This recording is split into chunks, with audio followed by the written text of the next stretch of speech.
the 15th Sunday after Pentecost in the year of our Lord 2022. Jesus told his disciples there was a rich man whose manager was accused of wasting his possessions. So he called him in and asked him, "What is this I hear about you? Give an account of your management, because you cannot be manager any longer." The manager said to himself, "What shall I do now? My master is taking away my job. I'm not strong enough to dig, and I'm ashamed to beg. I know what I'll do so that when I lose my job here, people will welcome me into their houses." So he called in each one of his master's debtors. He asked the first, "How much do you owe my master?" 900 gallons of olive oil, he replied. The manager told him, "Take your bill, set down quickly, and make it 450. Then he asked the second, "And how much do you owe?" 1,000 bushels of wheat, he replied. He told him, "Take your bill and make it 800. The master commended the dishonest manager because he had acted shrewdly. Luke 16, verses 1 through 8. Debts and debtors. I admit that Jesus' parable can and does shock us. This dishonest manager has squandered his master's possessions. He failed to exercise appropriate measures to safeguard the property entrusted to him, let alone increase its value in the market. Word has reached the rich man, that is to say the master, that his servant wasted the portion allotted to him. The failed servant receives word that the master wishes to speak with him forthwith. And from the start of the meeting, the master does not hesitate to confront the property manager with the charges that nameless persons have alleged against him. "Give me an account of your management, because you cannot be my manager any longer," says the master. So demands the rich man, and according to Jesus' parable, the servant does not respond to the master, but speaks to himself, wondering what he should now do, since the job that thus far has sustained him shall dissolve like mist under the scorch of a midday sun. He decides upon a plan that strikes us as ill-considered at best. He reduces the debt for each of those who owe his master, and in one noticeable instance, he reduces it by half. It seems this fellow has not made matters better, but he has compounded the losses already incurred by his master by recklessly setting aside what each debtor should rightfully pay. What foolishness has come over this poor fellow? The manager's master has already promised to fire him, but his resolve to forgive the debts owed the master will guarantee his dismissal from the firm. But Jesus yanks away the moral of this story, the one we fully expected to receive. When the master realized what the manager had done, he did not condemn him. He did not curse him nor revile him. He did not shake his head in disbelief that the manager had dug himself an even deeper hole into which to fall. Listen to Jesus again. The master, the rich man, commended the dishonest manager because he had acted, as he said, shrewdly. So says Jesus. Jesus tells us the wasteful manager had cleverly settled upon a strategy that would inoculate him against the grief of job loss. And because of that, the rich man commended him. I don't know about you, but Jesus' parable about the dishonest steward makes me scratch my head. Wait a minute. What? I find myself even more flummoxed and confused. If the manager really wasted the master's property, how can he find his way back into the master's favor, his good graces, by forgiving what people owe the master? And yet, Jesus calls this fellow shrewd. He holds up the dishonest steward as admirable. Now, pray tell, what am I supposed to do with this? For preacher's sake, I think I would rather tell a story of my own. Let's try this. I recall with vivid and deeply coveted pleasure my first encounter with the recorded music of Charlie Parker.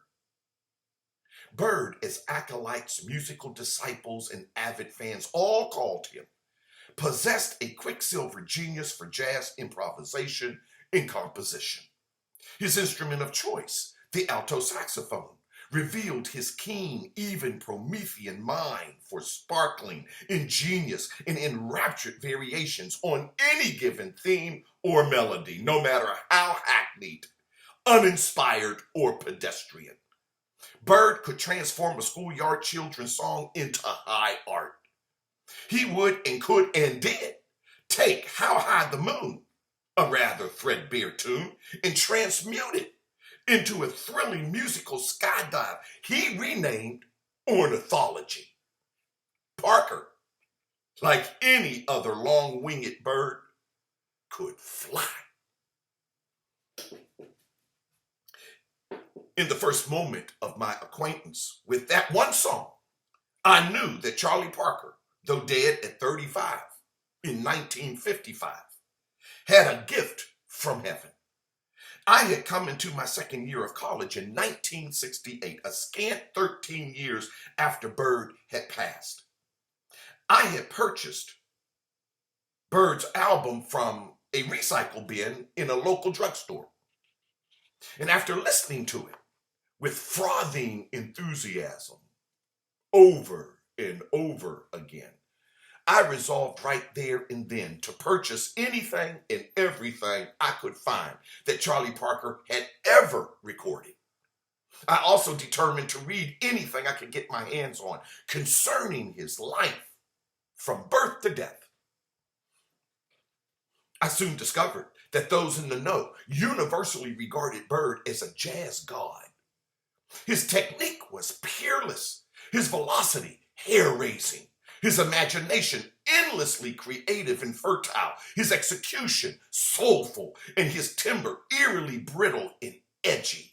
No one dared to call Bird soft or sentimental. He had the crack of tragedy in his voice and the mettle to endure it with panache, style, and might I say, cool.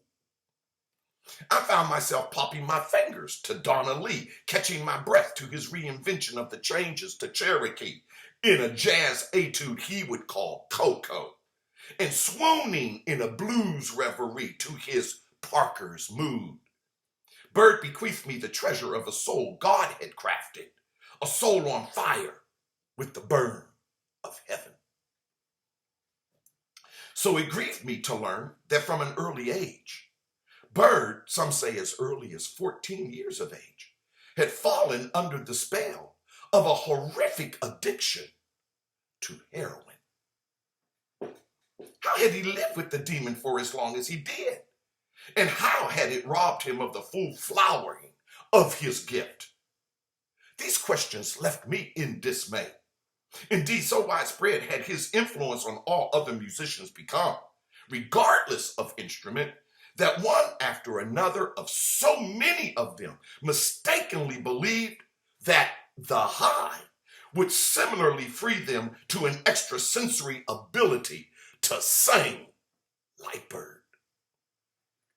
Junkie after junkie succumbed to the tragic curse of addiction And one after another of them lost his instrument, lost his talent, and lost his life. I became so disappointed with this sickening turn in Bird's story that I wondered if Bird ever found redemption in his losing battle against the blight of drugs and his many other debilitating excesses. For he had many. I think his friends knew well the cost of managing, nursing, and preserving Bird's friendship, however strained. Jackie McLean, a next-generation jazz man, discovered, for example, that Bird had pawned the alto he had loaned to him. Bird needed the money for a fix. In California, Bird left other musicians in a pickle because his condition, both physical and mental, required his committal to a hospital for a brief period of detoxification and monitoring of his frayed psyche.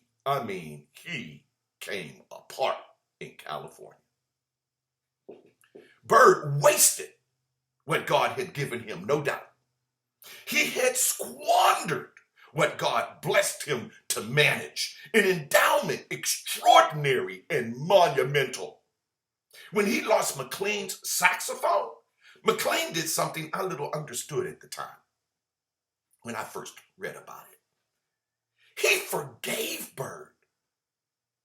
He never renounced him, nor did he throw him away. He forgave him instead. But Jesus' parable does not work like that. Jesus' parable asks us to see how Bird forgave the debt others owed God.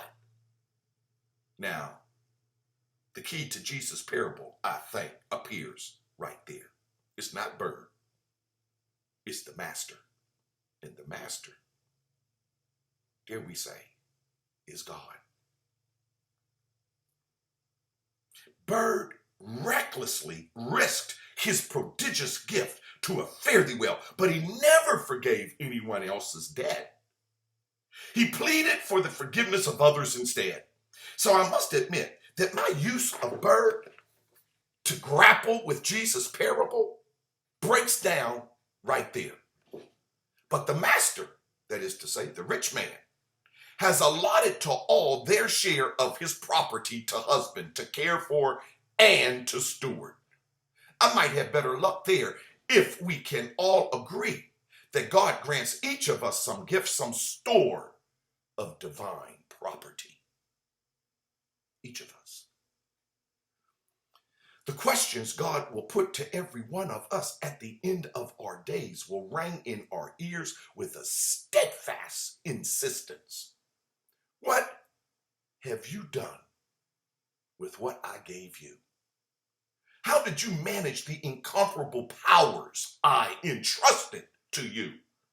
Give me an account of your handling or mishandling of the treasure I placed in your hands.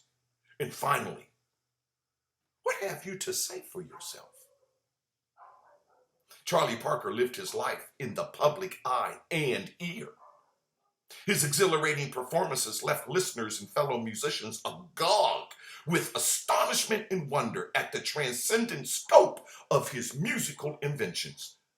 But not one of those performances came to flower in the absence of others. The musicians with whom Bird shared the stage, those who pushed him, challenged him, inspired him, encouraged him, and sparred with him. Had God asked him, as I certainly believe that God did, Bird might have responded that he cultivated the gift he had received. Indeed, he had. That it came up like golden wheat, but in the thicket and in the company of the weeds and the tares too. I believe Bird might have said that he had left beauty in the air, that people who heard him felt their lives transformed and set ablaze with the glory of song. I like to think he said to God in a moment of honest self-reflection that he had made mistakes, you think? That he had stained his call with junk and dope, that he had owed more than he could ever repay. And in that moment, I think Jesus enters the great judgment room holding Jackie McLean's hot alto saxophone. He raises it to his lips and plays a blues for Bird. And the sound so sweet makes Bird begin to weep. God's judgment of Bird on that day can only go poorly because Bird has besmirched and soiled himself beyond repentance. Except, Jesus keeps playing his low-down blues to pluck Bird up out of his grimy past. He blows the sins all away and tells Bird to never mind the great and terrifying debt he owes. He does not cancel it by a quarter nor a half, but all of it at once and forever. And Jesus says, I have taken it all away. Jesus looks at God and God looks at Jesus, and the glance quickly turns to smile and smile to laughter as the holy halls of glory ring with booming joy and thunder. God looks upon Jesus approvingly and says to him, you shrewd rascal, you. You forgave him his debt so that he owes me nothing at all? Jesus puts on some shades to guard his eyes going blind from the shine and sheen of God's magnificent countenance.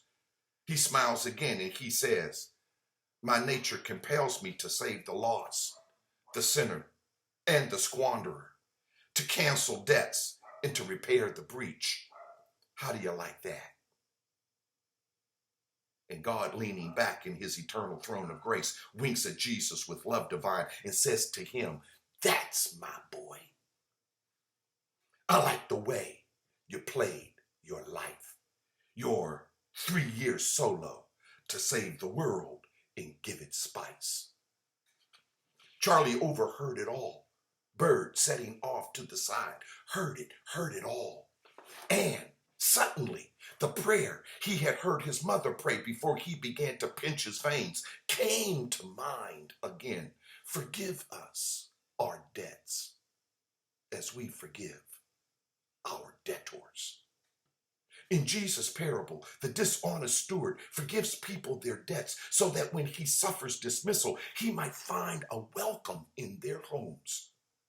Jesus does not steal and he does not lie, but Jesus forgives only what he has authority to forgive, and he has authority to forgive us all. Jesus forgives our debts, yours, mine, and the whole world gone to hell. Will Jesus find a welcome in your home? I can tell you this for a truth. When he comes to mine, I hope he comes to play that horn.